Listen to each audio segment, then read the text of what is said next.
Biraketa momentua edo motor parea. Ardatz batek, biraketa bakoitzean egin dezakeen indarra da. Irudian ikus daitekeen bezala, eskuak F indarra egiten du D distantziara. F biderde, momentua izango litzateke. F-ren unitateak Newton, D-ren unitateak metroak, eta momentuaren unitateak Newton metro izango lirateke. Bigarren adibidean, zamak R indarra egiten du, BR distantzira, eta beraz R bider BR bat momentu izango genuke. Eta hori da berdina, F guk egiten dugun indarra, bider BF distantzia. Motorraren atzeko ardatzak 40 Newton-metroko momentua garatzen du, eta gurpillen diametroak 56 cm balio du. Kalkula ezazu motorra eta bere gidaria aurrera bultzatzeko behar den indarra. Teorian ikusi dugun formula honako hau da.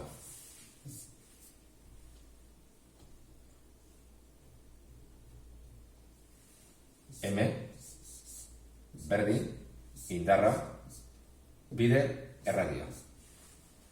Kaso honetan, F jakin nahi dugu.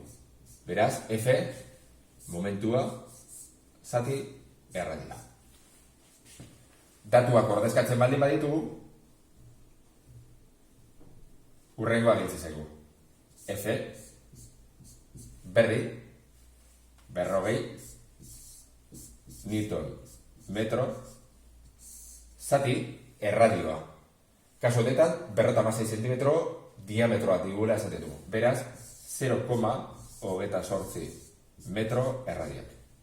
Eta emaitza, 142,86 Newton metro izango litzateke. Motor elektrikoak bere ardatzean 60 Newton metro garatzen du. 2008 bira minutura biratzen denean. Ardatzean, 80 hortz duen gurpilak 16 hortzetako pinoiarekin engratzen du. Kalkula ezazu. Zein da pinoiaren biraketa abiadura? Eta B, pinoiaren ardatzean zein da garatutako momentuaren balioa. Beraz, gurpil eragia dugu, motorrera konektatuta, eta gurpil eroa da edo pinoia. Lehenengo galdera egiteko, A,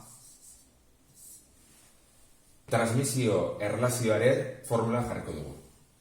Z2 zati Z bat, berdin, N bat zati N2. N2 zenbat den galdetzen dugu, eta beraz N2 isolatuko dugu. N2, berdin, N bat, bider, Z bat, zati Z2. Honen emaitza izango litzateke N2, berdin, 2008 bira minutuko, bider Z bat, 80 hortz,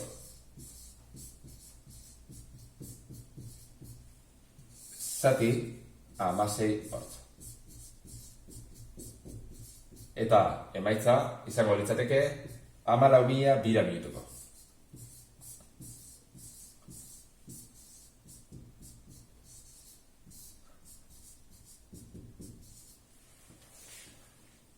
B atala egiteko. Pinoiaren ardatzean zein da garatutako momentua. Formula izango litzateke M, B, berdin, errendimendua, bider transmisio erlazioa, bider M bat. Bale. M2 izango litzateke, errendimenduari buruz ez digute zer esan, beraz bat, bider transmisio erlazioa, I da Z2 zati Z bat. Hau da, 16 zati 80. Ordezkatu egingo dugu. 16 zati 80. Bider, M bat datua da, eta beraz jarri dugu. 60 Newton metro. Eta beraz, emaitza, 12 Newton metro